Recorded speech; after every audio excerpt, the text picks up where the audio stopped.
Hey, hey, hey, as you know, or as we know, life is full of surprises, both good and bad, and the day to day journey is full of unforeseen obstacles. And sometimes it's hard for us to see our way through beyond the normal mundane and where unscripted dreams live. Join us for thought provoking discussions and interviews to help us navigate through the fog and create our own path.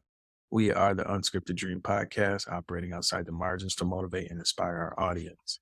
So, people, today's episode um, some food for thought. But the title of the episode is actually Expiration Date. Um, I'm gonna actually let Marcus kick this one off. So, when you go to the store, you know, going down the aisle, maybe there's like the short dates and there's just reduced price products. Like I'm sure we've all seen that in the store, right? The Yeah. discount shelf. Yeah. Markdowns, right? Mm. So you know that you either need to buy it. If you don't buy it now, it's gonna go bad real soon. Right. And that's how I think it's fitting, just kind of how Joe opened it up, right? Food for thought. But thinking about just how we are like in our lives and when we get tired of stuff. Like it's when you meet somebody and like you hear like the old saying, like, I'm sick and tired of being sick and tired, right? Eventually you're gonna have enough of your predicament, whatever circumstance you're in. And what happens when you've had enough, right? What happens when you've sat out on the shelf too long? Like what's what things can kind of go wrong, and what kind of preventative things can we do. Kind of ties into the episode we did recently on like kind of like critical failures, but what are some of the warning signs and kind of ways to more so focus on uh like kind of ways we can pivot out, but also just understanding the kind of the warning signs so you don't go bad. Like you don't just, like, if you ever had spoiled milk and you poured it down the drain or you ate it, you thought it was good, you opened the bottle, right? You poured it out, it's just chunks. It's over. It's over, you know? Uh, and kind of want to just have a discussion around, what kind of gets us to those points. And if we can kind of prevent that or at least identify that, like we're about to go bad. Because sometimes that desperation is you going off, like I said, you just going off on somebody, or you just, you do something so silly that you virtually become like unhireable, or like you fall out like with your family or something like that. And that's kind of want to avoid getting to that point. And I'll go into some kind of things that can kind of prevent that. But Joe, I guess what are your, like, just like the idea of you expiring, just being like just getting tired, or just kind of being tired of like your circumstances, and how that can go a few different ways. Like, what do you think about that? Um, for starters, usually when you're sick and tired of something, that means like you have zero tolerance. Um, at some point, and you can't really like determine when someone's had enough until they obviously act on it. I guess I only can speak from my perspective, and my thing is this: um, I'm one of those people that can take a lot, which is a good thing, but at the same time, it's bad because when I had enough, I'm like super cutthroat. So like I'll be really nice about certain situations.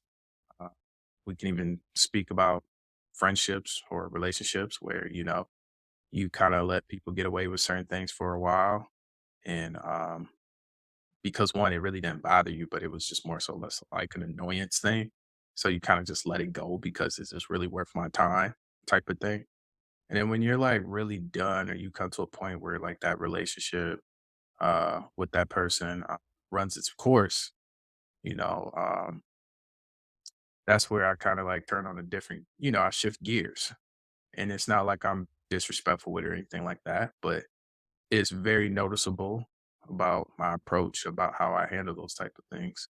I'm hoping I'm still on course here with the expiration date, but like I'm one of those type of people where like if I'm really into it, like I'm into it. But if I'm not into it, like I'm not feeling it, like we ain't boys, we ain't cool no more. You know what I'm saying? We ain't friends no more, whatever the case may be. If I'm not feeling it, you know what I'm saying? Like you cut off. And it's not like you can't call me or anything like that. I don't block people. I just don't believe in that. But I my dad has a firm saying of always saying like you never know when you need somebody or you never know when you may need someone. So that's kind of the reason why I don't do that. But what I'm trying to say in so many words is like in my mind, I don't think about you. You know what I'm saying? Like I got other things to worry about, especially the older you get, the more the priorities and responsibilities pile on. So I don't really have time to sit here and just like think about past situations or anything like that to the point where I may say something to you or anything like that. I'm just not that person that dwells on things like that. You know, I'm literally that person where it's like it is what it is. So as far as like expirations, I'm more so always looking forward to the next thing. Um, Hopefully that answered your question. Yeah. I think it's just, more so like about, tolerance. Like how much of a certain circumstance or just like relationship are you going to kind of deal with? Still like same thing in relationships too. You ever break up with somebody like you had, it's done. It's done, and it really goes sour when you try to keep that thing like on the shelf. They try to keep it fresh past its date, bro. It's even worse. So it's one of those things when it's just like it's good to let it go. But I was watching last week, was it last week? I was watching this movie on Netflix. It's called Emily the Criminal. I think that's what it was called. What? Uh, Emily the Criminal. All right. I know it sounds like something like the title I know just like I sound like I made it up. I made it up. But but no, it's Aubrey Plaza. I don't know if you know who that is. She's from Parks and Rec. She's like the Uh, quirky lady. Uh yeah. But this was one of my favorite characters on that show because she just didn't like really care about anything for most of the show. But no, but this was I don't want to spoil it, but it's kind of one of those things where if you watch the movie, you kind of understand that there was like a series of events, like a series of events that happened in just life experiences, and then she just like this lady just had her Breaking Bad moment, pretty much, and it was like she was just tired of like just like having issues, like finding a job and like people judging her, and she's like student loan debt and all this other stuff, like, and just like playing like essentially she got she got tired of playing the game and it got old to her. She's like, well, let's try something else.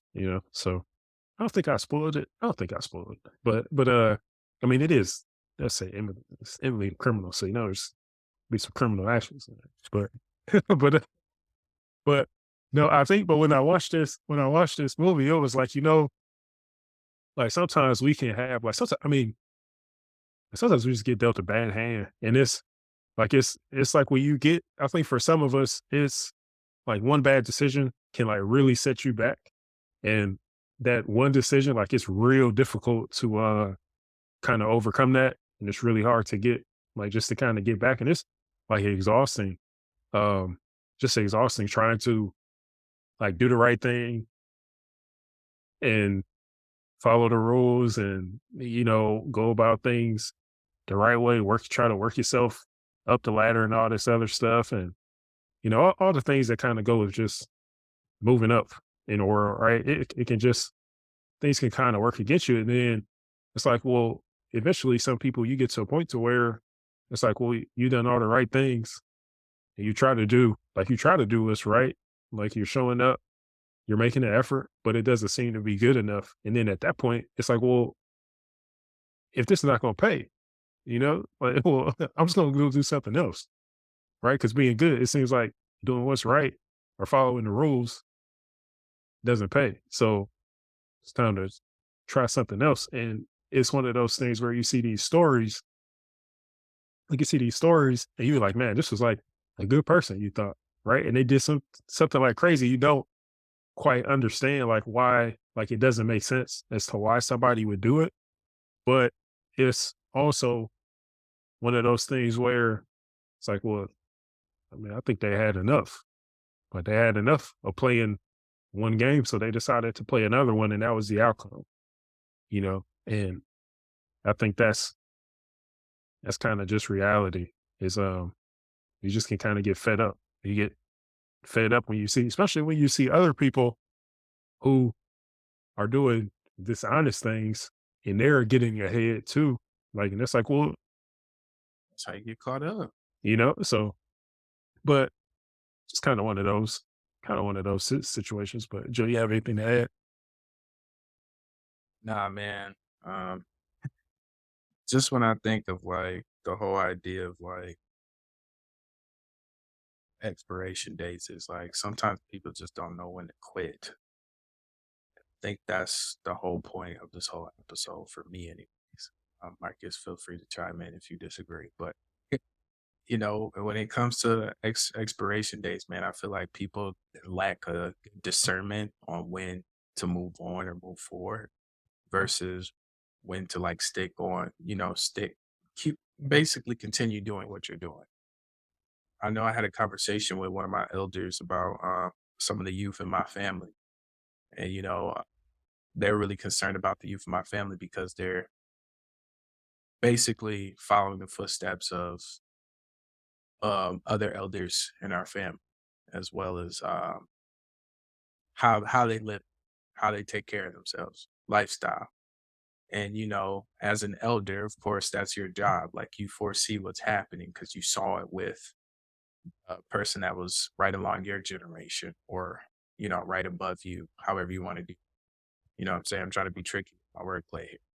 But what I'm saying is the older generation sees the flaws or the potential hazards that the younger generation is doing. And basically, their concern was like, how come me, as in being Joe, how come I'm not doing enough for myself as far as reaching out or making sure things are happening? It was a real debate, it was a real discussion, and I was just like, hey man, like I'm not their keeper, you know what I'm saying, first and foremost. But at the same time, I'm just as concerned as you are. But how can I really deliver a message to somebody and we're in two totally different lifestyles or two different mindset? That's damn near impossible to do. People only gonna listen to what they're open to. You know, your what's that saying? Your mind's not gonna be open unless your heart is ready. I believe that's the statement. And That's what it. and what that simply means, man, is like if it's not in you, you're not gonna be receptive to the message, no matter how it is. Someone could break it down the best way possible, the most simplest form to you. But if it's not in you and it's not in your heart to do better, it's not gonna happen. And the best you can do in those certain situations, man, is really like speak life to the person. Like always leave that door open and just hope for the best, you know? I have some people that I know that I'm really close with where they're in really toxic situations, so to speak. And all you can do is just kind of look from afar. Yeah, you're concerned, but sometimes you don't want to do it in a manner of where they take it as disrespect or you looking down on them. So you got to be, if you really care about somebody, you really got to think about your approach. And that's the stage where I'm at in my life, where it's just like I see the expiration dates of other people and how things are going, but I also know that I'm not God. Like I can't, I can't change their perspective on certain things. But whenever they're ready, just know I'm there. I'm that resourceful person for you. And the only reason why I do that is because I hope someone is looking at me the same way. So what I mean by that is I pay that forward just because there's probably somebody at another level higher than me that sees where I'm at and they're just like, man, I just hope that he just steps right through the door. I hope something happens.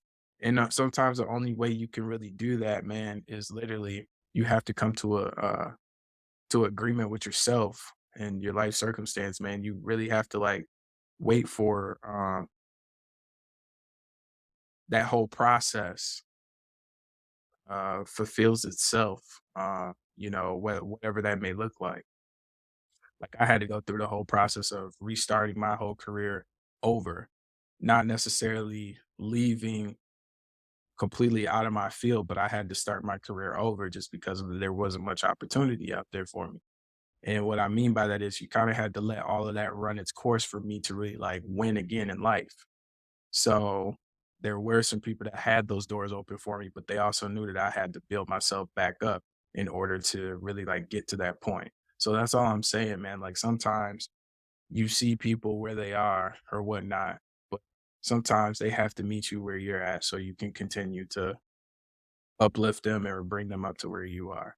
And that's how I look at expiration dates, man. Like it's not something that's going to be on your time all the time as far as like if you're looking from afar or even if you're looking within yourself. Like, man, really need to get out of this situation. Don't worry about that. It's going to play itself out eventually. And sometimes you just got to run through that process, or what do they call trust the process?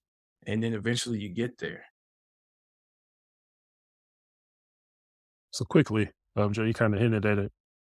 Is that sometimes you see yourself like for me, for example, like sometimes you just need to evolve into something else, like so you can survive, right? Absolutely.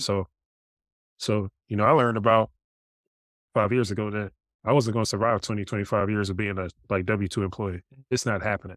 It's not happening. If I listen, you see me on the corner begging for change or in a shelter if it goes that far, because it's not, I just know that eventually, like just being a regular employee at the wheel of other people that can get fired at any time and people telling you what to do, politics and all that stuff, that's not going, it's just, no, thank you. Like I'm not built for it. So in understanding that, I know that if I keep going at the path that I was going, I just something bad was going to happen. So I said, I told myself, well, if you're going to do that and this isn't for you, well, you need to start your own business and you need to evolve into something else. And even if I need to work for people, which I still do, is, it's like, well, just evolve into someone who has enough value, which is what I work on, is just have enough value and be unique enough to earn equity or be able to create opportunities like for other people or be able to present other people with opportunities. So that's what I Absolutely. like.